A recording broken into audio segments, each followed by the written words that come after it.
ਧੰਨ ਵਾਹਿਗੁਰੂ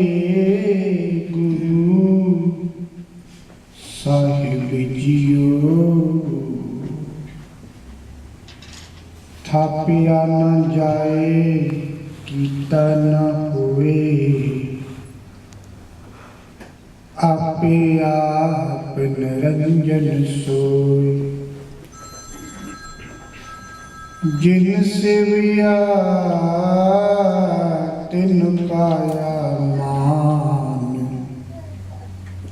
ਨਾਨਕ ਗਾਵੀਐ ਗੁਣੀ ਨਿਧਾਨ। ਗਾਵੀਐ ਸੁਣੀਐ ਮਨ ਰਖੀਐ ਭਾਉ, ਦੁਖ ਪਰ ਹਰਿ ਸੁਖ ਘਰ ਲੈ ਜਾਏ।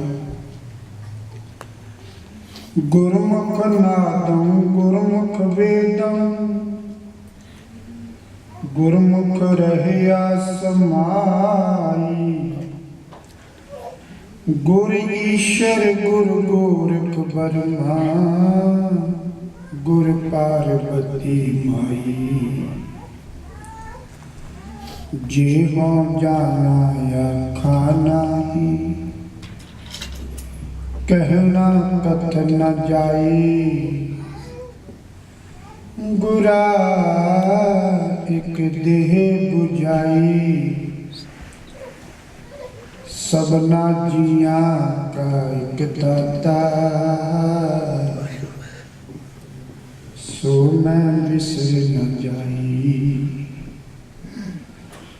ਗੁਰਾ ਇਕ ਦੇਹ 부ਝਾਈ, ਸਭਨਾ ਜੀਆਂ ਕਾ ਇਕ ਦਾਤਾ। ਸੋ ਮੈਂ ਬਿਸਰ ਨ ਜਾਈ। ਜੁਗੋ ਜੁਗ ਅਟਲ ਸ੍ਰੀ ਗੁਰੂ ਗ੍ਰੰਥ ਸਾਹਿਬ ਜੀ ਦੀ ਪਾਵਨ ਹਜ਼ੂਰੀ ਵਿੱਚ ਜੁੜ ਮਿਲ ਕੇ ਬੈਠੀ ਬੜਭਾਗੀ ਸਾਧ ਸੰਗਤ ਜੀ। ਬੜਭਾਗੀ ਹੋ ਆਪ, ਧੰਤਾ ਦੇ ਪਾਤਰ ਹੋ ਆਪ, ਜੋ ਸਭ ਤੇ ਉੱਤਮ ਹਰਿ ਕੀ ਕਥਾ ਸਰਵਣ ਕਰਨ ਵਾਸਤੇ ਗੁਰੂ ਗ੍ਰੰਥ ਸਾਹਿਬ ਜੀ ਦੀ ਪਾਵਨ ਚਰਨ ਸ਼ਰਨ ਸ਼ਸ਼ੋਭਤ ਹੋ ਕੇ ਕੀਰਤਨ ਮੂਲਕ ਹੀਰਾ ਦੀ ਦਾਤ ਸਰਵਣ ਕਰਕੇ ਜੀਵਨ ਨੂੰ ਸਫਲ ਸੁਹੀਲਾ ਬਣਾ ਰਹੇ ਸੀ। ਚੌਥਾ ਦਿਨ ਹੈ ਅੱਜ, ਜੋ ਅਸੀਂ ਜਪ ਬਾਣੀ ਦੀ ਇਹ ਪੰਜਵੀਂ ਪੌੜੀ ਦੀ ਵਿਚਾਰ ਕਰਦੇ ਆ ਰਹੇ ਹਾਂ। ਅਗਿਆਨਤਾ ਦੇ ਵਿੱਚ ਕੀਤੀ ਪੂਜਾ ਨਾਲ ਮਨੁੱਖ ਦਾ ਬੌਧਿਕ ਵਿਕਾਸ ਰੁਕ ਜਾਂਦਾ ਹੈ, ਮਨੁੱਖ ਦੀ ਸਿਆਣਪ ਰੁਕ ਜਾਂਦੀ ਹੈ। ਇਸ ਲਈ ਵਿਚਾਰ ਇਸ ਪੌੜੀ ਦੇ ਆਧਾਰ ਤੇ ਦਾਸਰਾ ਆਪ ਜੀ ਦੇ ਨਾਲ ਸਾਂਝੀ ਕਰੇ। ਇਸ ਤੋਂ ਪਹਿਲਾਂ ਉਹ ਇਕਾਗਰਤਾ ਦੇ ਨਾਲ ਸਤਿਗੁਰੂ ਪਾਤਸ਼ਾਹ ਵੱਲੋਂ ਬਖਸ਼ੀ ਫਤਿਹ ਦੇ ਨਾਲ ਸਾਂਝ ਪਾਈਏ। ਸਾਰੇ ਪਿਆਰ ਨਾਲ ਆਖੋ ਜੀ, ਵਾਹਿਗੁਰੂ ਜੀ ਕਾ ਖਾਲਸਾ, ਵਾਹਿਗੁਰੂ ਜੀ ਕੀ ਫਤਿਹ। ਕਾਹੇ ਕੋ ਪੂਜਿਤ ਪਾਹਨ ਕੋ, ਕਛ ਪਾਹਨ ਮੈਂ ਪਰਮੇਸ਼ਰ ਨਾਮ। ਤਾਹੀ ਕੋ ਪੂਜ ਪ੍ਰਭੂ ਕਰਕੇ, ਜੇ ਪੂਜਤ ਹੀ ਅਗ ਓਗ ਮਟਾਹੀ। ਕਿਉਂ ਅਸੀਂ ਅਗਿਆਨਤਾ ਦੇ ਵਿੱਚ ਪੱਥਰਾਂ ਦੀ ਪੂਜਾ ਜਾਂ ਉਹਨਾਂ ਦੇ ਚਿੰਨ੍ਹਾਂ ਦੀ ਪੂਜਾ ਕਰ ਰਹੇ ਹਾਂ? ਇਸ ਤਰ੍ਹਾਂ ਅਗਿਆਨਤਾ ਦੇ ਵਿੱਚ ਕੀਤੀ ਪੂਜਾ ਨਾਲ ਸਾਨੂੰ ਕੋਈ ਆਤਮਿਕ ਆਨੰਦ, ਆਤਮਿਕ ਸੁੱਖ ਕਦੀ ਵੀ ਨਹੀਂ ਮਿਲ ਸਕਦਾ। ਸਗੋਂ ਸਾਰੀ ਉਮਰ ਅਗਿਆਨਤਾ ਦੇ ਵਿੱਚ ਭਟਕਦੇ ਹੀ ਰਹਾਂਗੇ। ਪਰਮਾਤਮਾ ਤੇ ਆਦ ਸੱਚ, ਜੁਗਾਦ ਸੱਚ ਹੈ, ਪੀ ਸੱਚ ਨਾਨਕ ਹੋਸੀ ਪੀ ਸੱਚ ਹੈ।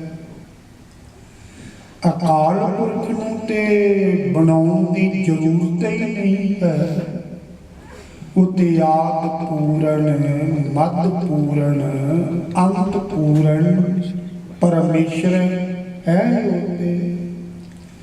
इस करके मेरे साहिब कहते थापिया ना जाए परमात्मा दा स्थापित नहीं किया जा सकता, कीता ना होए।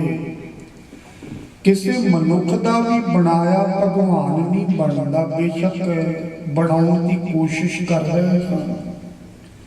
आपे आप निरंजन सोए, वो तो अपने आप तो ही परमात्मा है, किसी ने उसनों बनाया नहीं है। आपी ने आप साजियो, आपी ने रचियो नाओ, तो निरंजन है। माया के प्रभाव तो वो बिना ही है। कोई संसार के वकार का उस उत्ते इउं प्रभाव नहीं पैंदा जिवें सूरज दीयां किरणां बेशक गंदगी के ढेर ते पैंदियां, सूरज ते कोई प्रभाव नहीं पैंदा। इस तरह परमात्मा भी है। जिन सेविया तिन पाया मान, ऐसे परमात्मा की जिसने भी नाम जप के सेवा की है। हर की टहल तो मामनी जपिए प्रभु का नाम। नाम जपना गुरबाणी नूं सत करके मनना ही ते परमात्मा की सेवा है। खलकत की सेवा ही परमात्मा की सेवा है। Service of humanity is the service of God. मनुष्यता की सेवा ही ते परमात्मा की सेवा है। और असी करन दे लायक नहीं परमात्मा की सेवा करिए। शब्द की विचार करनी ते अपना इखलाक उच्चा चुकना ये गुरु की सेवा है। गुरु की सेवा शब्द विचार होमी मारे करनी सार। इउं जिन सेविया तिन पाया मान, उसने मान इज्जत प्राप्त की है। नानक गाविया गुणी दा, गुणा के खजाने। परमात्मा का कोई स्वरूप नहीं है, निराकार है। जिस तरह मनुष्य लत्ता ते खड़ा है ना, परमात्मा भी गुणा ते खड़ा है। वो गुणा का समुंदर है, गुणा का खजाना है। बस गुण गौने ही ते परमात्मा नूं गौना है। इसे करके आख्या सतगुरु पातशाह जी ने, नानक एक करे अरदास विसर नाही पूरन गुणतास। गुणतास का भाव हुंदा गुणा का खजाना। सतगुरु कहते असीं ते अरदास करते हाँ, जोदड़ी बेनती करते हाँ कि प्रभु विसर नाही पूर्ण गुणतास, सानू पूरे पूरे गुणा का खजाना भुले ही ना कदी भी। दिन रात चाह चढ़िया रहे ये गुणी नूं, गुणी निधान नूं गौण दा चाह चढ़िया रहे। सानू गाविए सुनिए मन रखिए भाओ, दुख पर हर सुख घर लै जाए। ये दो पंक्तियां हैं। पहली पंक्ति किवें असीं गाविए परमात्मा नूं, किवें जीवन के अंदर बसाइए। जुगती की है उसकी, गाविए सुनिए मन रखिए भाओ। वो परमात्मा नूं गौना, गौण का भाव सिफत सलाह करके जीवन के अंदर बसाउणी। सुनिए गुरबाणी की विचार नूं असीं सरवण करना, अंदर बसाउणा। मन रखिए भाओ, मन के अंदर फिर गुरबाणी की विचार का प्यार जिहड़ा है वो अंदर टिका के रखना। उन्हां दी ही सेवा प्रवान हुंदी, उन्हां दा गाविया सुनिया प्रवान हुंदा जिसने गुरु की आज्ञा, गुरु ग्रंथ साहिब की सिक्ख्या नूं सत करके मन लिया है। सेवक सिख पूजन सब आवे, सब गावे हर हर उत्तम बाणी। गाविया सुनिया तिनका हर थाई पाए, जिन सतगुर की आज्ञा सत सत कर्म। ये तक की गल है। जिसने गुरु की आज्ञा सत करके मन लिया है, उसका गाविया भी प्रवान है, उसकी सेवा की भी प्रवान है, उसका सतसंगत दे विच बैठना भी प्रवान है, उसका सब कुछ कीता प्रवान है। जे गुरु की सिक्ख्या एक बारी मन लईए। पर मनुख सुनदा बहुत है ते मनदा बड़ा घट है। पुछदा बहुत है पर चलदा मनुख एक कदम भी नहीं है। तुसीं कभी ख्याल कीता?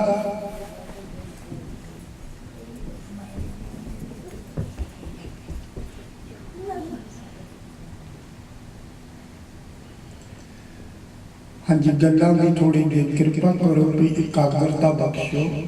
एक बार आखो सतनाम सतनाम श्री वाहिगुरू। जे असीं पुछदे ही रहिए चलिए एक कदम भी ना कि असीं पहुंच सकते हाँ। जेकर असीं मील पत्थर तो पढ़ लिया है, एक कस्बा इन्नी दूर है, वो टाउन इन्नी दूर है, बस पढ़ लिया पहुंच गए। पढ़ के असीं जे तुरिए ना ते कभी भी असीं पहुंच नहीं सकते। भाई गुरदास जी ने एक कवित दे अंदर 3 दलीलां दित्तियां ते फिर चौथे थां ते अपनी बात कही है। भाई गुरदास जी की रचना बाकमाल है।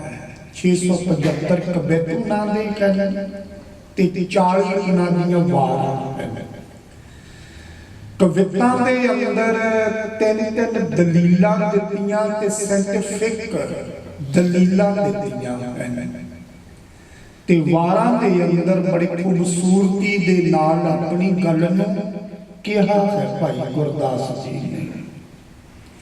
हुण इस गल नूं भाई गुरदास जी सिद्ध करन लगे भी जेकर पुछदे ही रहिए, चलिए ना, मन्निए ना, सुनदे ही रहिए तां कोई इखलाक दा जीवन, आत्मक आनंद की मंजिल ते असी नहीं पहुंच सकते। सचियार की अवस्था ते असी नहीं पहुंच सकते। पहली उदाहरण ये दी भाई गुरदास जी ने। पूछत पथक ते मार्ग न धारे पग, प्रीतम के देश कैसे बातन से जाइए। जे असी रस्ते का पुछते ही रहिए, पूछत पथक, पथक दा भाव है रस्ता, ते मार्ग न धारे पग, ते रस्ते ते असी पैर ही ना रखिए। चलिए एक कदम भी ना, बस पुछते रहिए, पुछते ही रहिए। प्रीतम के देश कैसे बातन से जाइए। प्रीतम के देश वाली अवस्था दे विच गल्लां दे नाल की असी पहुंच सकते हाँ जे पुछते ही रहिए, पुछते ही रहिए। ते सुभाव पुछण दा साडा बड़ा बड़ा है, चलण दा सुभाव घट है। एक बीबी गेट कीपर जो रेलवे ट्रैक सी ते उत्थे जो फाटक बंद करने वाला उसने पुछदी है, अमृतसर वाली गड्डी निकल गई? वो कहता हाँ निकल गई। फिर 2 मिनट बाद पुछदी है, जम्मू तो भी निकल गई जम्मू वाली? वो आखने लगा हाँ वो भी निकल गई है। फिर पुछदी है, दिल्ली वाली वो ट्रेन निकल गई? शताब्दी निकल गई? वो निकल गई? 10-15 ਟ੍ਰੇਨਾਂ ਦਾ ਪੁੱਛ ਲਿਆ ਤੇ ਉਹ ਜੋ ਗੇਟ ਨੂੰ ਬੰਦ ਕਰਨ ਵਾਲਾ ਕਹਿੰਦਾ ਬੀਬੀ ਤੂੰ ਜਾਣਾ ਕਿੱਥੇ ਹੈ? ਕਹਿੰਦੀ ਨਹੀਂ ਬਸ ਇਹ ਰੇਲਵੇ ਟਰੈਕ ਕ੍ਰਾਸ ਕਰਨਾ, ਜਾਣਾ ਕਿਧਰੇ ਵੀ ਨਹੀਂ ਹੈ। ਪੁੱਛਦੇ ਅਸੀਂ ਬਹੁਤ ਤਾਂ, ਚੱਲਦੇ ਅਸੀਂ ਬਹੁਤ ਘੱਟ ਤਾਂ, ਗੱਲੀ ਅਸੀਂ ਚੰਗੀਆਂ, ਗੱਲਾਂ ਦੇ ਨਾਲ ਤੇ ਬੜੇ ਅਸੀਂ ਚੰਗੇ ਹਾਂ, ਗੱਲੀ ਅਸੀਂ ਚੰਗੀਆਂ ਆਚਾਰੀ ਬੁਰੀਆਂ, ਮਨੋ ਕੁਸੁੱਤਾ ਕਾਲੀਆਂ ਬਾਹਰ ਚਿੱਟਵੀਆਂ, ਰੀਸਾਂ ਕਰੇ ਤੇ ਨਾੜੀਆਂ ਤੇ ਸੇਵੇ ਦਰ ਖੜੀਆਂ, ਗੱਲਾਂ ਦੇ ਅਸੀਂ ਬਾਦਸ਼ਾਹ ਹਾਂ ਪਰ ਇਖਲਾਕ ਦੇ ਅਸੀਂ ਕੰਗਾਲ ਵੀ ਨਹੀਂ, ਕੰਗਾਲਾਂ ਦੀ ਤਰ੍ਹਾਂ। ਗੱਲੀ ਅਸੀਂ ਚੰਗੀਆਂ ਆਚਾਰੀ ਬੁਰੀਆਂ, ਪਰ ਸਾਡਾ ਆਚਾਰ ਦੇਖੋ ਕਿਸ ਤਰ੍ਹਾਂ ਦਾ ਹੈ।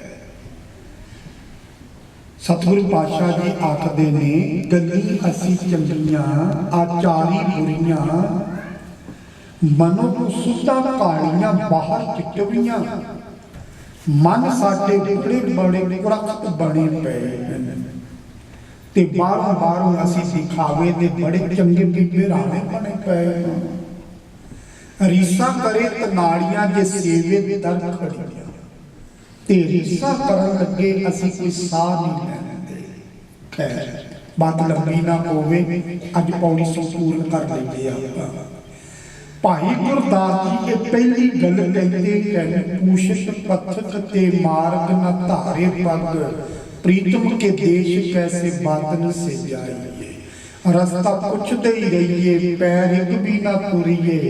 ਇਸ ਤਰ੍ਹਾਂ ਪ੍ਰੀਤਮ ਦੇ ਦੇਸ਼ ਵਾਲੀ ਅਵਸਥਾ, ਸਹਿਜ ਵਾਲੀ ਅਵਸਥਾ ਤੇ ਦੇਸ਼ ਦੇ ਕਦੀ ਅਸੀਂ ਪਹੁੰਚ ਹੀ ਨਹੀਂ ਸਕਦੇ।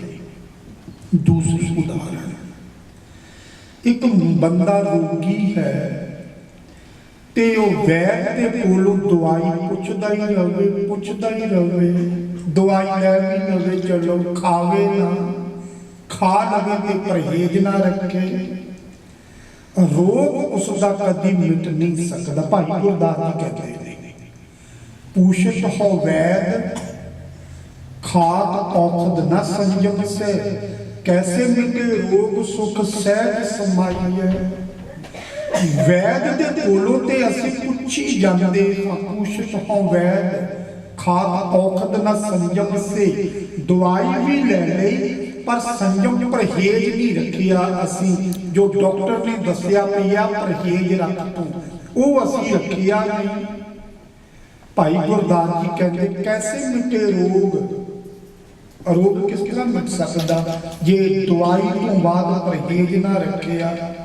सुख सहज समाज, सुख दे विच किवें जावांगे? वैद साडा गुरु है ते खंडे की पौहल रूपी नाम दी वो दवाई दिंदा है ते नाल बच्चों कुरैतां दा परहेज भी दसदा कर। मेरा वैद गुरु गोविंदा हर हर नाम औखद मुख देवे, काटे जम की फंदा।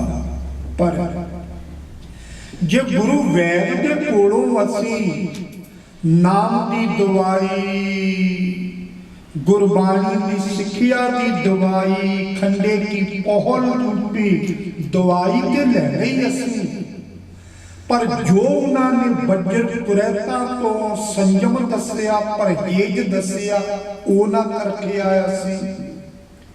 फिर कैसे मिटे रोग ये जेड़े वकारां दे रोग सानू लगे हुए ने, ईर्खा दे, नफरत दे, हंकार दे, लोभ दे, काम दे, क्रोध दे, ये किस तरह रोग मिटणगे? पर तन दी झाक, पर धन दी झाक, जुबान दे चस्के नशे, जेकर ये परहेज ना रखिया इन्हां तो कैसे मिटे रोग? रोग किस तरह मिटेगा? सुख सहज समाज, सुख दे विच किवें जावांगे? कदी भी नहीं जा सकांगे। वैद दे कोलों दवाई लैनी प्लस जो वैद सानू परहेज दसदा है, रोमां दी व्यदवी नहीं करनी, नशे नहीं, पर तन दे वल नहीं जाना, ਪੁੱਠਾ ਨਹੀਂ ਖਾਣਾ, ਜੋ ਕੁਝ ਵੀ ਪਰਹੇਜ਼ ਗੁਰਬਾਣੀ ਦੇ ਅੰਦਰ, ਝੂਠ ਨਹੀਂ ਬੋਲਣਾ, ਈਰਖਾ ਨਹੀਂ ਕਰਨੀ, ਨਫ਼ਰਤ नहीं करनी, परहेज भी रखना है। खंडे की पौल छक के केवल इतना ना समझना खंडे की पौल छकने बस सब कुछ ठीक हो गया। ये तो गुरु के नाल एक कमिटमेंट है साडी कि गुरु अज तो बाद जो जो सानू सिक्ख्या देवेगा उस अनुसार चलांगे। जेकर खंडे की पौल छक के गुरु की सिक्ख्या मन लई फिर सुख अते सहज जीवन दे विच निश्चित आ भी जावेगा। वरना पूछत हो वैद खात संजम ना, असी संजम दे नाल खांदे नहीं। पूछत हो वैद पुछी जा रहे कैसे मिटे रोग, सुख सहज समाइए। और तीसरी दलील भाई गुरदास जी ने दी है, गाविया सुनिया मन रखिए भाव नूं सिद्ध करने वास्ते। कहते पूछत सुहागण कर्म दुहागण के हृदय विचार कत सेजा बुलाइए। एक दुहागण औरत जो पति का कहना नहीं मनदी, पर तन की झाक रखती है, वो एक पति वर्ता सुहागण तो पुछदी है पति किवें घर दे विच रखे। पूछत सुहागण कर्म दुहागण के, पर मंदे कर्म छड्डी नहीं, पुछदी बहुत है सुहागण तो पति वर्ता तो जिसने अपना घर सुखी बसाया। पुछदी उसदे कोल बड़े ढंग है, दसो पति नूं किवें काबू करिए जी, किवें घर दे विच पति मैनूं रख लवे। पूछत सुहागण कर्म दुहागण के, पर मंदे कर्म छड्डी नहीं, हृदय भी विचार मन के अंदर भी विचार टिके हुए ने, पर तन की झाक टिकी हुई है। कत सेजा बुलाइए, पति कदों सेजा ते बुलावेगा, नहीं बुला सकता। भाव की भाई गुरदास जी का एक गुरमुख तो मनमुख पुछी जा रहा है, परमात्मा किवें चरना नाल लावेगा, गुरु दियां खुशियां किवें मिलणगियां, परमात्मा दी बख्शिश किवें होवेगी। गुरमुखा तो मनमुख साकत पुछी जा रहे हैं। पूछत सुहागण पर कर्म दुहागण मनमुखा वाले कर्म छड्डदे असीं नहीं। हृदय के विचार, हृदय साडे अंदर खोट बसी हुई, वो खोट छड्डदे नहीं असीं। कत सेजा बुलाइए, परमात्मा कदों साडे उत्ते बख्शिश करेगा, कदों सानू आनंद दी सेज उत्ते बिठाएगा, नहीं बिठावेगा। हुण तीन दलीलां दे के भाई गुरदास जी जो कहना चाहते हैं, गालिया सुनिया मन रखिए भाव। गल इत्थे लियाउंदे कहंदे गाए सुने आंखें मीचे पाइए न परम पद, गुर उपदेश गह जो लौना कमाइए। गाए सुने गा भी लिया, मेरे जैसे ने कथा भी कर गई, ढंगिया करन दा। गाए सुने तुसी सुन भी ले कथा, कीर्तन भी सुन लिया। गाए सुने आंखें मीचे, अखां भी मीटियां, सिर भी बड़े मार दिते हिला दिते, पाइए ना परम पद। केवल ते केवल गौण नाल सुनाउण नाल, अखां मीच के सिर हिलाउण नाल ना पाइए परम पद। उच्ची अवस्था, जिस अवस्था दे विच वकार ते औगण बुराइयां सानू छू ना सकण, वो अवस्था इस तरह प्राप्त नहीं होनी जी। किवें फिर होवे प्राप्त? गुरु उपदेश कह गए दा भावे पकड़ना, धारण करना, अपनाना।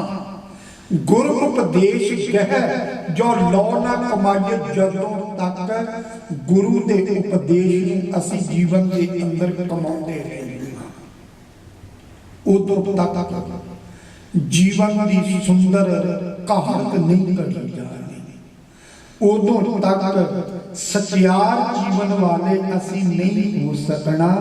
ਜਦੋਂ ਤੱਕ ਅਸੀਂ ਗੁਰੂ ਦੇ ਉਪਦੇਸ਼, ਗੁਰੂ ਦੀ ਸਿੱਖਿਆ ਨੂੰ ਨਹੀਂ ਮੰਨਦੇ। ਗੁਰੂ ਦੀ ਸਿੱਖਿਆ ਮੰਨਣੀ ਕੋਈ ਕਠਿਨ ਨਹੀਂ ਹੈ। ਮਨੁੱਖ ਮਨ ਦੇ ਨਾਲ ਫੈਸਲਾ ਕਰ ਲਵੇ, ਤਹਈਆ ਕਰ ਲਵੇ ਕਿ ਕੁਝ ਵੀ ਹੋਵੇ ਗੁਰੂ ਦਾ ਉਪਦੇਸ਼ ਮੰਨਣਾ ਹੈ। ਬਸ ਇੱਕ ਵਾਰੀ ਮਨ ਦੇ ਅੰਦਰ ਬਿਠਾ ਲਵੇ, ਮਨੁੱਖ ਕੀ ਨਹੀਂ ਕਰ ਸਕਦਾ। ਚੰਦਰਮਾ ਤੇ ਚਲਾ ਗਿਆ ਹੈ, ਕੀ ਨਹੀਂ ਕਰ ਸਕਦਾ।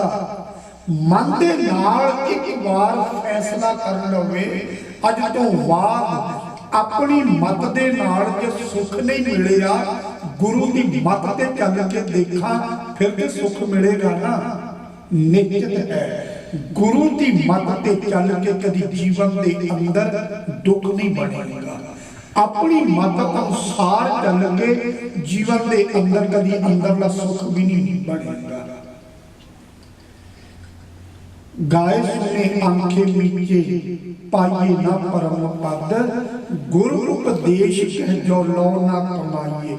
ਗੁਰੂ ਦਾ ਉਪਦੇਸ਼ ਕਮਾਉਣਾ ਹੈ, ਗਾਵੀਏ ਸੁਣੀਏ ਮਨ ਰੱਖੀਏ ਭਾਉ। ਮਨ ਦੇ ਅੰਦਰ ਭਾਉ ਪਿਆਰ, ਗੁਰੂ ਦੀ ਭਾਵਨਾ, ਗੁਰੂ ਦਾ ਉਪਦੇਸ਼ ਛਕਾਉਣਾ, ਫਿਰ ਕੀ ਹੋਵੇਗਾ। ਦੁੱਖ ਪਰ ਹਰ ਸੁਖ, ਸੁਖ ਘਰ ਲੈ ਜਾਏ, ਪਰ ਹਰ ਦਾ ਭਾਵੇਂ ਪਰੇ ਕਰ ਦੇਣੇ। ਫਿਰ ਜਿਹੜੇ ਆਤਮਿਕ ਸੁਖ ਹੈ ਨਾ, ਉਹ ਘਰ ਦੇ ਵਿੱਚ, ਹਿਰਦੇ ਦੇ ਘਰ ਅੰਦਰ ਆ ਜਾਣਗੇ ਤੇ ਦੁੱਖ ਦੂਰ ਹੋ ਜਾਵੇਗਾ। ਦੁੱਖ ਜਦੋਂ ਦੂਰ ਹੋਇਆ ਉਦੋਂ ਸੁਖ ਜੀਵਨ ਦੇ ਅੰਦਰ ਬਣ ਜਾਵੇਗਾ। ਜਦੋਂ ਲੋਭ ਜੀਵਨ ਦੇ ਵਿੱਚੋਂ ਚਲਾ ਗਿਆ, ਸੰਤੋਖ ਆਪੇ ਜੀਵਨ ਦੇ ਅੰਦਰ ਆ ਜਾਣਾ। ਜਦੋਂ ਜੀਵਨ ਦੇ ਅੰਦਰ ਨਿਮਰਤਾ ਬਣ ਗਈ, ਕ੍ਰੋਧ ਆਪੇ ਜੀਵਨ ਦੇ ਵਿੱਚੋਂ ਚਲੇ ਜਾਣਾ। ਇੱਕ ਵਾਰੀ ਚਾਨਣਾ ਕਰ ਦਿਓ, ਅੰਧੇਰੇ ਨੇ ਆਪੇ ਆਪ ਚਲੇ ਜਾਣਾ, ਕੋਈ ਢੂੰਡ ਦੀ ਲੋੜ ਹੀ ਨਹੀਂ ਹੈ। ਦੁੱਖ ਪਰ ਹਰ ਸੁਖ ਘਰ ਲੈ ਜਾਏ। ਮਨੁੱਖ ਦੀ ਸਦੀਆਂ ਸਦੀਆਂ ਤੋਂ ਚਾਹਤ ਵੀ, ਕਾਮਨਾ, ਡਿਜ਼ਾਇਰ ਇਹ ਹੈ ਜੀਵਨ ਦੇ ਵਿੱਚੋਂ ਦੁੱਖ ਚਲੇ ਜਾਣ, ਸੁਖ ਜੀਵਨ ਦੇ ਅੰਦਰ ਆ ਜਾਏ। ਆਦਿ ਕਾਲ ਤੋਂ ਮਨੁੱਖ ਦੇ ਜਿੰਨੇ ਵੀ ਐਫਰਟਸ ਹਨ, ਜਿੰਨੇ ਵੀ ਯਤਨ ਹਨ, ਉਹ ਸਾਰੇ ਦੇ ਸਾਰੇ ਯਤਨ ਦੁੱਖਾਂ ਨੂੰ ਦੂਰ ਕਰਨ ਵਾਸਤੇ ਤੇ ਸੁੱਖਾਂ ਨੂੰ ਜੀਵਨ ਦੇ ਅੰਦਰ ਲਿਆਉਣ ਵਾਸਤੇ, ਪਰ ਐਸਾ ਹੋ ਨਹੀਂ ਰਿਹਾ। ਤੁਸੀਂ ਜਿਸ ਦੇ ਜੀਵਨ ਦੀ ਵੀ ਕਹਾਣੀ ਸੁਣ ਲਓ ਇੱਕ ਵਾਰੀ। ਮੇਰੇ ਸਾਹਿਬ ਕਹਿੰਦੇ ਨੇ, ਦੁੱਖ ਦੀਆਂ ਪੰਡਾਂ ਖੁੱਲੀਆਂ, ਸੁੱਖ ਨਾ ਨਿਕਲਿਓ ਕੋਏ। ਦੁੱਖ ਵਿੱਚ ਜੀਓ ਜਲਾਇਆ, ਦੁਖੀਆ ਚੱਲਿਆ। ਜਿਸ ਨੂੰ ਮਰਜ਼ੀ ਤੁਸੀਂ ਫੋਲ ਕੇ ਦੇਖ ਲਵੋ, ਦੁੱਖ ਦੀਆਂ ਪੰਡਾਂ ਖੁੱਲੀਆਂ, ਦੁੱਖਾਂ ਦੀਆਂ ਪੰਡਾਂ ਖੋਲ ਕੇ ਰੱਖ ਦੇਵੇਗਾ। ਇਹ ਹੋ ਗਿਆ, ਉਹ ਹੋ ਗਿਆ, ਇਸ ਤਰ੍ਹਾਂ ਹੋ ਰਿਹਾ ਹੈ। ਦੁੱਖ ਹੀ ਦੁੱਖ ਨਿਕਲਣਗੇ, ਸੁੱਖ ਨਾ ਨਿਕਲਿਓ ਕੋਈ। ਜੀਵਨ ਦੀ ਗੱਠ ਨੂੰ ਖੋਲ ਕੇ ਦੇਖੋ, ਕੋਈ ਸੁੱਖ ਨਿਕਲਦਾ ਹੀ ਨਹੀਂ। ਮਨੁੱਖ ਦੇ ਜੀਵਨ ਦੀ ਕਹਾਣੀ ਦੇ ਵਿੱਚੋਂ ਦੁੱਖ ਵਿੱਚ ਜੀਓ ਚਲਾਇਆ। ਇਹ ਦੁੱਖ ਦੇ ਵਿੱਚ ਇਸ ਦੀ ਜਿੰਦ ਜਿਹੜੀ ਹਰ ਵੇਲੇ ਸੜ ਬੜ ਰਹੀ ਹੈ। ਦੁਖੀਆ ਚੱਲਿਆ ਰੋਏ ਤੇ ਸੰਸਾਰ ਦੇ ਵਿੱਚੋਂ ਦੁਖੀ ਹੀ ਚਲੇ ਜਾਂਦਾ ਹੈ। ਸੰਸਾਰ ਦੀ ਕਹਾਣੀ ਦੁੱਖਾਂ ਨਾਲ ਭਰੀ ਪਈ ਹੈ। ਕੋਈ ਵੀ ਹੋਵੇ, ਗੁਰੂ ਨਾਨਕ ਪਾਤਸ਼ਾਹ ਜੀ ਨੇ ਇੱਕ ਲੰਬੀ ਚੌੜੀ ਲਿਸਟ ਦੱਸੀ ਹੈ ਦੁਖੀਆਂ ਲੋਕਾਂ ਦੀ, ਤੇ ਨਾਲ ਨਾਲ ਕਿਉਂ ਦੁੱਖ ਹੋਏ ਵੀ ਦੱਸ ਰਹੇ ਨੇ। ਕੇਵਲ ਤੇ ਕੇਵਲ ਮੈਂ ਸ਼ਬਦ ਪੜ੍ਹ ਕੇ ਅੱਗੇ ਚੱਲੀ ਜਾਵਾਂਗਾ। ਦੁੱਖਾਂ ਦੀ ਕਹਾਣੀ ਹਰੇਕ ਜੀਵਨ ਦੇ ਅੰਦਰ, ਇੱਥੋਂ ਗੁਰੂ ਨਾਨਕ ਪਾਤਸ਼ਾਹ ਜੀ ਪਾਵਨ ਸ਼ਲੋਕ ਆਰੰਭ ਕਰਦੇ ਨੇ। ਸਹੰਸਰ ਦਾਨ ਦੇ ਇੰਦਰ ਰੁਆਇਆ। ਰੁਆਇਆ ਦਾ ਭਾਵ ਕੀ ਹੋਣਾ, ਦੁਖੀ ਹੋ ਕੇ ਲੋਕ ਰੋਂਦੇ ਆ ਨਾ। ਸਹੰਸਰ ਦਾਨ ਦੇ ਇੰਦਰ ਰੁਆਇਆ, ਪਰਸਰਾਮ ਰੋਵੇ ਘਰ ਆਇਆ। ਅਜੇ ਸੋ ਰੋਵੇ ਭਿਖਿਆ ਖਾਏ, ਐਸੀ ਦਰਗਾਹ ਮਿਲੇ ਸਜਾਏ। ਰੋਵੇ ਰਾਮ ਨਕਾਲਾ ਭਇਆ, ਸੀਤਾ ਲਖਮਣ ਵਿਛੜ ਗਿਆ। ਰੋਵੇ ਦੈਸਿਰ ਲੰਕ ਗਵਾਏ, ਜਿਨ ਸੀਤਾ ਆਂਦੀ ਦੌੜੂ ਆਏ। ਰੋਵੇ ਪਾਂਡਵ ਭੈ ਮਜੂਰ, ਜਿਨ ਕੇ ਸੁਆਮੀ ਰਹਿਤ ਹਦੂਰ। ਰੋਵੇ ਜਨਮੇਜਾ ਖੋਏ ਗਿਆ, ਏਕੀ ਕਾਰਨ ਪਾਪੀ ਭਇਆ। ਰੋਵੇ ਸ਼ੇਖ ਮਸ਼ਾਇਕ ਪੀਰ, ਅੰਤ ਕਾਲ मत लागे भीड़, रोवे राजे कंध पढ़ाए, घर घर मांगे भिखिया जाए, रोवे किरपन संचे धन जाए, पंडित रोवे ज्ञान गुआए, बाली रोवे नाहे पतार, नानक दुखिया सब संसार, मन्ने नाओ सोई गिर जाए, औरी कर्मना लेके लाए। अखीरली पंक्ति है, पर कई बारी ये पढ़ दिंदे हैं ਜਿਹੜੇ ਗੁਰਬਾਣੀ ਨੂੰ ਨਾ ਧਿਆਨ ਨਾਲ ਨਹੀਂ ਪੜ੍ਹਦੇ, ਉਹ ਇਹ ਪੜ੍ਹ ਦਿੰਦੇ ਪੰਕਤੀ, ਨਾਨਕ ਦੁਖੀਆ ਸਭ ਸੰਸਾਰ ਸੋ ਸੁਖੀ, ਜਿਸ ਨਾਮ ਅਦਾ ਕੋਲੋਂ ਹੀ ਪੰਕਤੀ ਬਣਾ ਲਈਏ, ਕੋਲੋਂ ਹੀ ਬਣਾ ਲਈ ਪੰਕਤੀ। ਪਰ ਅਸਲ ਹੈ ਬਾਲੀ ਰੋਵੇ ਨਾਹੀ ਪਤਾਰ, ਬਾਲੀ ਦਾ ਭਾਵ ਹੈ ਔਰਤ, ਜਦੋਂ ਉਸਦਾ ਪਤੀ ਨਾ ਰਹੇ ਉਦੋਂ ਉਹ ਦੁਖੀ ਹੁੰਦੀ ਹੈ। ਨਾਨਕ ਦੁਖੀਆ ਸਭ ਸੰਸਾਰ, ਸੰਸਾਰ ਨੂੰ ਦੇਖ ਲਵੋ, ਫਰੀਦਾ ਮੈਂ ਜਾਣਿਆ ਦੁੱਖ ਮੁਝ ਕੋ, ਦੁੱਖ ਸਵਾਇਆ ਜਗ, ਉੱਚੇ ਚੜ ਕੇ ਦੇਖਿਆ ਤਾਂ ਘਰ ਘਰ ਹੀ ਅੱਗ।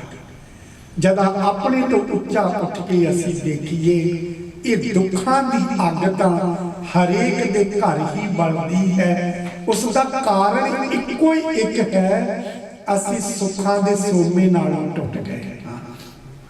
ਜਿਸ ਨੇ ਸਾਨੂੰ ਅੰਦਰ ਸੁੱਖ ਦੇਣਾ ਸੀ ਨਾ, ਉਸ ਦੇ ਨਾਲ ਅਸੀਂ ਆਪਣਾ ਮਨ ਨਹੀਂ ਜੋੜਿਆ।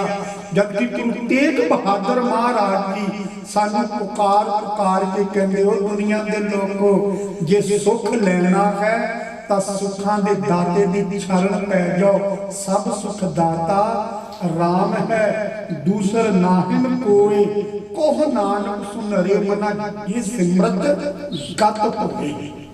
ਜਿਹਨੂੰ ਸਿਮਰ ਕੇ ਉੱਚੀ ਅਵਸਥਾ ਸਾਡੀ ਬਣ ਜਾਂਦੀ ਹੈ। ਸਭ ਸੁਖ ਦਾਤਾ ਰਾਮ ਹੈ, ਪਰਮਾਤਮਾ ਸੁੱਖਾਂ ਦਾ ਸੋਮਾ ਹੈ। ਜੇ ਉਹਨੂੰ ਅਸੀਂ ਜੀਵਨ ਦੇ ਅੰਦਰ ਵਸਾ ਲਈਏ ਤਾਂ ਦੁੱਖ ਪਰ ਹਰ ਪਰੇ ਕਰ ਲਵਾਂਗੇ, ਸੁੱਖ ਘਰ ਲੈ ਜਾਏ, ਜੀਵਨ ਦੇ ਹਿਰਦੇ ਵਿੱਚ ਸੁੱਖ ਆ ਜਾਣਗੇ। ਇਹ ਗੱਲ ਚੇਤੇ ਰੱਖਣੀ, ਪਿਆਸ ਲੱਗੀ ਹੋਵੇ, ਪਿਆਸ ਨੂੰ ਮਿਟਾਉਣ ਦੀਆਂ ਕਿਤਾਬਾਂ ਪੜ੍ਹੀ ਚਲੋ ਤੁਸੀਂ, ਪਾਣੀ ਦਾ ਫਾਰਮੂਲਾ ਪੜ੍ਹੀ ਜਾਓ, 1+O=ਵਾਟਰ ਪੜ੍ਹੀ ਚਲੋ ਜਿੰਨਾ ਮਰਜ਼ੀ, ਪਰ ਪਿਆਸ ਨਹੀਂ ਮਿਟਣੀ।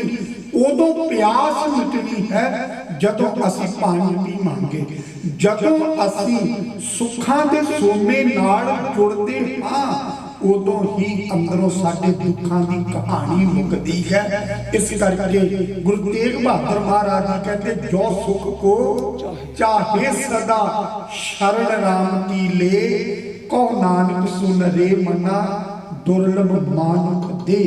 ਜੇ ਸੁੱਖਾਂ ਦੀ ਚਾਹਤ ਹੈ, ਜੋ ਸੁਖ ਕੋ ਚਾਹੇ ਸਦਾ, ਸ਼ਰਨ ਰਾਮ ਕੀ ਲੇ, ਗੁਰੂ ਗ੍ਰੰਥ ਸਾਹਿਬ ਜੀ ਦੀ ਸ਼ਰਨ ਆ ਜਾਓ। ਭਾਵ ਸ਼ਰਨ ਆਉਣ ਦਾ ਭਾਵ ਇਹ ਹੈ, ਗੁਰੂ ਦੀਆਂ ਗੱਲਾਂ ਮੰਨਣੀਆਂ ਸ਼ੁਰੂ ਕਰ ਲਓ ਤੁਸੀਂ, ਗੁਰੂ ਦੇ ਉਪਦੇਸ਼, ਗੁਰੂ ਦੀ ਸਿੱਖਿਆ ਮੰਨਣੀ ਸ਼ੁਰੂ ਕਰ ਦਿਓ।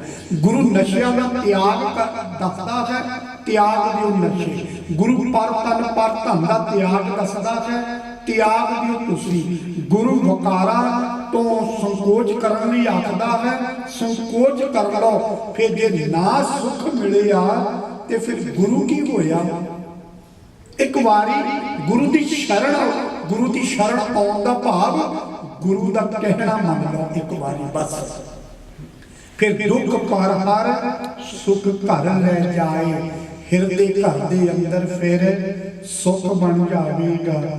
ਫਿਰ ਪੰਕਤੀ ਸਾਹਿਬ ਕਹਿੰਦੇ ਨੇ, ਗੁਰਮੁਖ ਨਾਦੰ ਗੁਰਮੁਖ ਵੇਦੰ, ਜਿਹੜਾ ਉੱਤੇ ਅਖੀਰ ਤੇ ਟਿੱਪੀ ਹੈ ਨਾ, ਸੰਸਕ੍ਰਿਤੀ ਅਨੁਸਾਰ ਇਹ ਟਿੱਪੀ ਦਾ ਉਚਾਰਨ ਨੰਨਾ ਜਿਸਨੂੰ ਕਹਿੰਦੇ ਨੇ, ਇਹ ਕਰਨਾ ਹੈ। ਗੁਰਮੁਖ ਨਾਦੰ ਗੁਰਮੁਖ ਵੇਦੰ, ਗੁਰਮੁਖ ਰਹਿਆ ਸਮਾਈ। ਗੁਰਮੁਖ ਖੱਖੇ ਦੀ ਸਿਹਾਰੀ ਹੈ। ਇੱਥੇ ਗੁਰਮੁਖ ਦਾ ਅਰਥ ਗੁਰਬਾਣੀ ਵਿਆਕਰਣ ਅਨੁਸਾਰ ਇਹ ਬਣਦਾ ਹੈ, ਗੁਰੂ ਵੱਲ ਮੁਖ ਕਰਕੇ, ਗੁਰੂ ਵਾਲੇ ਬਣ ਕੇ, ਗੁਰੂ ਦੀ ਸਿੱਖਿਆ ਮੰਨਣ ਵਾਲਾ, ਇਹਦੇ ਅਰਥ ਬਣਦੇ ਨੇ। ਗੁਰਮੁਖ ਨਾਦੰ, ਨਾਦੰ ਦਾ ਭਾਵ ਆਵਾਜ਼, ਸ਼ਬਦ, ਨਾਮ ਪਰਮਾਤਮਾ ਦੇ ਕੋਲ। ਵੇਦੰ, ਵੇਦ ਦਾ ਭਾਵ ਹੈ ਗਿਆਨ, ਸ਼ਬਦ ਗੁਰੂ ਦਾ ਗਿਆਨ ਲਓ। ਇਸ ਦੇ ਅਰਥ ਇਹ ਬਣੇ ਗੁਰਮੁਖ ਨਾਦੰ, ਗੁਰੂ ਤੋਂ ਹੀ ਸਾਨੂੰ ਨਾਮ ਦੀ ਗੁਣਾਂ ਦੀ ਬਖਸ਼ਿਸ਼ ਹੁੰਦੀ ਹੈ। ਗੁਰਮੁਖ ਵੇਦੰ, ਗੁਰੂ ਦੀ ਰਾਹੀਂ ਹੀ, ਗੁਰੂ ਦਾ ਕਹਿਣਾ ਮੰਨਣ ਨਾਲ ਹੀ ਆਤਮਿਕ ਗਿਆਨ ਦੀ ਪ੍ਰਾਪਤੀ ਹੁੰਦੀ ਹੈ। ਸਭ ਨਾਦ ਵੇਦ ਗੁਰਬਾਣੀ, ਮਨ ਰਤਾ ਸਾਰੰਗ ਪਾਣੀ। ਸਭ ਨਾਦ ਵੇਦ ਗੁਰਬਾਣੀ, ਇਹ ਪਰਮਾਤਮਾ ਦੇ ਗੁਣ, ਇਹ ਗਿਆਨ ਜਿਹੜਾ ਇਹ ਸਾਰਾ ਪੁੱਤ ਗੁਰਬਾਣੀ ਦੀ ਹੈ। ਸਭ ਨਾਦ ਵੇਦ ਗੁਰਬਾਣੀ, ਮਨ ਰਤਾ ਸਾਰੰਗ ਪਾਣੀ। ਜਦੋਂ ਸਾਰੰਗ ਪਾਣੀ ਦਾ ਭਾਵ ਉਹ ਪਰਮਾਤਮਾ ਅਲੱਗ ਗ੍ਰੰਥਾਂ ਤੋਂ ਪਰਮਾਤਮਾ ਦੇ ਨਾਮ ਸਤਿਗੁਰ ਪਾਤਸ਼ਾਹ ਜੀ ਨੇ ਚੁੱਕੇ ਹੈ। ਜਦੋਂ ਸਾਰੰਗ ਪਾਣੀ ਪਰਮਾਤਮਾ ਦੇ ਨਾਲ ਸਾਡਾ ਮਨ ਰੰਗਿਆ ਗਿਆ ਨਾ, ਫਿਰ ਗੁਰਬਾਣੀ ਦੀ ਰਾਹੀਂ ਨਾਮ ਦੀ ਬਖਸ਼ਿਸ਼, ਨਾਦੰ ਉਹ ਬਖਸ਼ਿਸ਼ ਹੋ ਜਾਵੇਗੀ, ਵੇਦਨ ਤੇ ਆਤਮਿਕ ਗਿਆਨ ਦੀ ਵੀ ਬਖਸ਼ਿਸ਼ ਹੋ ਜਾਵੇਗੀ। ਗੁਰਮੁਖ ਰਹਿਆ ਸਮਾਈ, ਗੁਰੂ ਦੀ ਰਾਹੀਂ ਮਨੁੱਖ ਦੇ ਅੰਦਰ ਇਹ ਚਾਨਣਾ ਬਣ ਜਾਂਦਾ ਹੈ ਕਿ ਅਕਾਲ ਪੁਰਖ ਸਾਰੇ ਥਾਵਾਂ ਤੇ ਸਮਾਇਆ ਹੋਇਆ ਹੈ। ਪਰਮਾਤਮਾ ਹਰ ਥਾਂ ਤੇ ਹੁਕਮ ਦੇ ਰੂਪ ਦੇ ਵਿੱਚ ਵਿਆਪਕ ਹੈ। ਸਭੇ ਘਟ ਰਾਮ ਬੋਲੇ, ਰਾਮਾ ਬੋਲੇ, ਰਾਮ ਬਿਨਾ ਕੋ ਬੋਲੇ ਰੇ। ਸਭ ਗੋਬਿੰਦ ਹੈ, ਸਭ ਗੋਬਿੰਦ ਹੈ, ਗੋਬਿੰਦ ਬਿਨ ਨਹੀਂ ਕੋਈ। ਏਕ ਸੂਤ ਮਨ ਸਤ ਸਹੰਸ ਜੈਸੇ, ਓਤ ਓਤ ਪ੍ਰਭ ਸੋਈ। ਏਕ ਸੂਤ ਧਾਗਾ ਇੱਕ ਹੈ ਤੇ ਇੱਕ ਧਾਗੇ ਦੇ ਅੰਦਰ ਅਨੇਕ ਹਜ਼ਾਰਾਂ ਮਣਕੇ ਪਰੋਏ ਹੁੰਦੇ ਨੇ। ਇਸੇ ਤਰ੍ਹਾਂ ਪਰਮਾਤਮਾ ਤੇ ਪਰਮਾਤਮਾ ਦਾ ਹੁਕਮ ਇੱਕੋ ਹੀ ਹੈ। ਉਸ ਇੱਕ ਹੁਕਮ ਦੇ ਧਾਗੇ ਦੇ ਅੰਦਰ ਸਾਰੀ ਸ੍ਰਿਸ਼ਟੀ ਪਰਮਾਤਮਾ ਨੇ ਪਰੋਈ ਹੋਈ ਹੈ। ਗੁਰਮੁਖ ਰਹਿਆ ਸਮਾਈ, ਗੁਰੂ ਦੀ ਬਾਣੀ ਰਾਹੀਂ ਇਹ ਸੋਚੀ ਆਉਂਦੀ ਹੈ ਕਿ ਉਹ ਪਰਮਾਤਮਾ ਸਾਰਿਆਂ ਅੰਦਰ ਸਮਾਇਆ ਹੋਇਆ ਹੈ। ਅਗਲੀਆਂ ਪੰਕਤੀਆਂ, ਗੁਰ ਈਸ਼ਰ, ਕਿੱਥੇ ਕਿੱਥੇ ਅਸੀਂ ਵਿਸਰਾਮ ਲਾਉਣੇ ਇਹਦਾ ਵੀ ਧਿਆਨ ਦੇਣਾ ਅਸੀਂ ਜ਼ਰੂਰ। ਗੁਰ ਈਸ਼ਰ, ਗੁਰ ਗੋਰਖ ਬਰਮਾ ਤੇ ਆ ਕੇ ਵਿਸਰਾਮ ਦੇਣਾ ਹੈ। ਗੁਰ ਪਾਰਬਤੀ ਮਾਈ, ਸਾਡੇ ਵਾਸਤੇ ਆਤਮਿਕ ਬੈਰਾਗ ਵਾਸਤੇ ਗੁਰੂ ਹੀ ਈਸ਼ਰ ਹੈ। ਕੋਈ ਅਸੀਂ ਉਹ ਈਸ਼ਰ ਦਾ ਭਾਵ ਇੱਥੇ ਹੈ ਸ਼ਿਵ ਜੀ। ਅਸੀਂ ਉਸ ਸ਼ਿਵ ਜੀ ਨੂੰ ਆਪਣਾ ਕੋਈ ਆਧਾਰ ਨਹੀਂ ਮੰਨਣਾ, ਜਿਹਦੇ ਬਾਰੇ ਭਗਤ ਨਾਮਦੇਵ ਜੀ ਕਹਿੰਦੇ ਜਨ ਪਾਂਡੇ ਤੁਮਰਾ ਮਹਾਦੇਵ ਧੌਲੇ ਵੱਲ ਚੜਿਆ ਆਵਤ ਦੇਖਿਆ ਥਾ, ਮੋਦੀ ਕੇ ਕਰ ਖਾਣਾ ਪਾਕਾ ਵਾਂਕਾ ਲੜਕਾ ਮਾਰਿਆ ਥਾ। ਉਹ ਈਸ਼ਰ ਨੂੰ ਅਸੀਂ ਜੀਵਨ ਦਾ ਆਧਾਰ ਨਹੀਂ ਬਣਾਉਣਾ ਜੋ ਕੈਲਾਸ਼ ਪਰਬਤ ਉੱਤੇ ਅਮਰ ਕਥਾ ਤੇ ਸੁਣਾਉਂਦਾ ਹੈ, ਪਰ ਤੋਤੇ ਨੂੰ ਮਾਰਨ ਵਾਸਤੇ ਤਰਸ਼ੂਲ ਚੁੱਕ ਕੇ ਦੌੜ ਪੈਂਦਾ ਹੈ। ਉਸ ਅਸੀਂ ਈਸ਼ਰ ਨੂੰ ਜੀਵਨ ਦੇ ਅੰਦਰ ਨਹੀਂ ਮੰਨਣਾ, ਜਿਹੜਾ ਆਪਣੇ ਪੁੱਤਰ ਗਣੇਸ਼ ਨੂੰ ਨਾ ਪਛਾਣ ਕੇ ਉਹਦਾ ਸਿਰ ਵੱਢ ਕੇ ਫਿਰ ਹਥਣੀ ਦਾ ਹੱਤਿਆ ਕਰਕੇ ਉਹਦਾ ਸਿਰ ਵੱਢ ਕੇ ਉੱਪਰ ਫਿੱਟ ਕਰਨ ਵਾਲਾ ਹੈ। ਆਤਮਿਕ ਬੈਰਾਗ ਵਾਸਤੇ ਈਸ਼ਰ ਦੀ ਥਾਂ ਸਿੱਖ ਵਾਸਤੇ ਤੇ ਸ਼ਬਦ ਗੁਰੂ ਹੀ ਹੈ। ਗੁਰ ਈਸ਼ਰ, ਗੁਰ ਗੋਰਖ ਬਰਮਾ ਤੇ ਗੋਰਖ ਦਾ ਭਾਵ ਵਿਸ਼ਨੂੰ। ਸਾਨੂੰ ਆਤਮਿਕ ਗਿਆਨ ਦੇਣ ਵਾਲਾ, ਆਤਮਿਕ ਖੁਰਾਕ ਦੇਣ ਵਾਲਾ ਕੋਈ ਹੋਰ ਵਿਸ਼ਨੂੰ ਨਹੀਂ ਹੈ। ਸਾਡੇ ਵਾਸਤੇ ਗੁਰੂ ਗ੍ਰੰਥ ਸਾਹਿਬ ਹੀ ਆਤਮਿਕ ਗਿਆਨ ਦੀ ਖੁਰਾਕ ਦੇਣ ਵਾਲਾ ਹੈ। ਸਾਨੂੰ ਬਰਮਾ ਕੋਈ ਆਤਮਿਕ ਗਿਆਨ ਦੇਣ ਵਾਲਾ, ਆਤਮਿਕ ਉਪਜ ਦੇਣ ਵਾਲਾ ਕੋਈ ਬ੍ਰਹਮਾ ਨਹੀਂ ਹੈ। ਸਾਡੇ ਵਾਸਤੇ ਤੇ ਬ੍ਰਹਮਾ ਦੇ ਥਾਂ ਵੀ ਗੁਰੂ ਹੈ। ਗੁਰ ਪਾਰਬਤੀ ਮਾਈ, ਹੋਰ ਕਿਸੇ ਅਸੀਂ ਪਾਰਵਤੀ ਮਾਈ ਨੂੰ ਨਹੀਂ ਜਾਣਦੇ, ਕਿਉਂਕਿ ਦੇਵੀਆਂ ਨਹੀਂ ਜਾਣੇ ਮਰਮ ਸਭ ਉੱਪਰ ਅਲੱਗ ਪਾਰ ਬ੍ਰਹਮ। ਸਾਡੇ ਵਾਸਤੇ ਤੇ ਦੇਵੀ ਹੈ ਮਾਤਾ ਸੁਲੱਖਣੀ ਜੀ, ਮਾਤਾ ਭਾਗ ਕੌਰ ਜੀ, ਮਾਤਾ ਗੁਜਰੀ ਜੀ, ਮਾਤਾ ਜੀਤ ਕੌਰ ਜੀ, ਮਾਤਾ ਖੀਵੀ ਜੀ। ਸਾਡੇ ਵਾਸਤੇ ਤੇ ਇਹ ਮਹਾਨ ਹਨ। ਅਸੀਂ ਇਸ ਕਰਕੇ ਗੁਰੂ ਨੂੰ ਹੀ ਸਭ ਕੁਝ ਮੰਨਦੇ ਹਾਂ। ਜੇ ਹੋ ਜਾਣਾ ਆਖਾਂ ਨਹੀਂ, ਜੇ ਮੈਂ ਪ੍ਰਮਾਤਮਾ ਬਾਰੇ ਸਮਝ ਵੀ ਲਵਾਂ ਤੇ ਆਖਾਂ ਨਹੀਂ, ਮੈਂ ਪੂਰਨ ਤੌਰ ਤੇ ਆਖ ਨਹੀਂ ਸਕਦਾ। ਇਹ ਆਖ ਸਕਦਾ ਕਿਆ ਹੋ ਕਥੀ ਕਥੇ ਕਥ ਦੇਖਾਂ, ਮੈਂ ਅਕਥ ਨ ਕਥਨਾ ਜਾਈ, ਜੋ ਤੁਧ ਭਾਵੇ ਸੋਈ ਆਖਾਂ, ਤਿਲ ਤੇਰੀ ਵਡਿਆਈ। ਇੱਕ ਤਿਲ ਮਾਤਰ ਹੀ हे ਪ੍ਰਭੂ ਮੈਂ ਤੇਰੀ ਵਡਿਆਈ ਕਰ ਸਕਦਾ ਹਾਂ। ਜੇ ਹੋ ਜਾਣਾ ਆਖਾਂ ਨਹੀਂ, ਕਹਿਣਾ ਕਥਨ ਨਾ ਜਾਈ, ਪੂਰਨ ਤੌਰ ਤੇ ਕਥਨ ਨਹੀਂ ਕਰ ਸਕਦਾ। ਹਾਂ ਗੁਰਾ हे ਸਤਿਗੁਰੂ ਜੀ, ਇੱਕ ਦੇ ਬੁਝਾਈ, ਬਸ ਇੱਕ ਦੀ ਸੋਝੀ ਦੇ ਦੇ, ਇੱਕ ਨੂੰ ਮੈਨੂੰ ਸਮਝ ਦੇ ਦੇ ਕਿ ਸਭਨਾ ਜੀਆਂ ਦਾ ਇੱਕ ਦਾਤਾ, ਸਾਰੇ ਜੀਵਾਂ ਦਾ ਕਿ ਕਾਰਨ ਪੁਨਿੰਦ ਹੈ ਕਿ ਰੋਜ਼ੀ ਦਹਿੰਦ ਹੈ। ਰਾਜ਼ਕ ਦੇਣ ਵਾਲਾ ਇੱਕੋ ਹੀ ਪਰਮਾਤਮਾ ਹੈ, ਸੋ ਮੈਂ ਵਿਸਰ ਨਾ ਜਾਈ, ਮੈਂ ਉਹ ਪ੍ਰਭੂ ਨੂੰ ਕਦੇ ਵੀ ਭੁਲਾ ਨਾ ਦੇਵਾਂ। ਇਹ ਦੋ ਪੰਕਤੀਆਂ ਅਗਲੀ ਪੌੜੀ ਦੇ ਵਿੱਚ ਵੀ ਆਉਣਗੀਆਂ, ਉੱਥੇ ਥੋੜਾ ਖੁਲਾਸਾ ਆਪਾਂ ਕਰਾਂਗੇ। ਅੱਜ ਦੀ ਪਾਵਨ ਪੌੜੀ ਦੇ ਅੰਦਰ ਸਤਿਗੁਰੂ ਪਾਤਸ਼ਾਹ ਜੀ ਨੇ ਸਾਡੇ ਉੱਤੇ ਇਹ ਬਖਸ਼ਿਸ਼ ਕੀਤੀ ਹੈ ਕਿ ਅਗਿਆਨਤਾ ਦੀ ਪੂਜਾ ਅਸੀਂ ਨਹੀਂ ਕਰਨੀ। ਗੁਰੂ ਗ੍ਰੰਥ ਸਾਹਿਬ ਅਨੁਸਾਰ ਆਪਣੇ ਜੀਵਨ ਨੂੰ ਢਾਲ ਕੇ ਆਨੰਦ ਦੀ ਮੰਜ਼ਿਲ ਤੇ ਅਸੀਂ ਪਹੁੰਚਣਾ ਹੈ। ਸਤਿਗੁਰ ਕਿਰਪਾ ਕਰਨ ਐਸੇ ਵਿਚਾਰ ਜੀਵਨ ਦਾ ਆਧਾਰ ਬਣੇ, ਤਾਂ ਕਿ ਸਾਡਾ ਸਾਰਿਆਂ ਦਾ ਇਹ ਲੋਕ ਸੁਖੀਏ ਪਰਲੋਕ ਸੁਹੇਲੇ, ਨਾਨਕ ਹਰ ਪ੍ਰਭਾਪੇ ਮੇਲੇ। ਇਸ ਦੀਆਂ ਦਾਤਾਂ ਬਰਕਤਾਂ ਮਿਲਣ। ਕਥਾ ਕਰਦੇ ਹੋਈਆਂ ਭੁੱਲਾਂ ਦੀ ਖਿਮਾ, ਅੰਤ ਸਾਰੇ ਸਿਰਸਾਂ ਮਿਲਦੇ ਹੋਏ ਗੁਰੂ ਫਤਿਹ ਨਾਲ ਸਾਂਝ ਬਣਾਓ ਜੀ। ਵਾਹਿਗੁਰੂ ਜੀ ਕਾ ਖਾਲਸਾ, ਵਾਹਿਗੁਰੂ ਜੀ ਕੀ ਫਤਿਹ।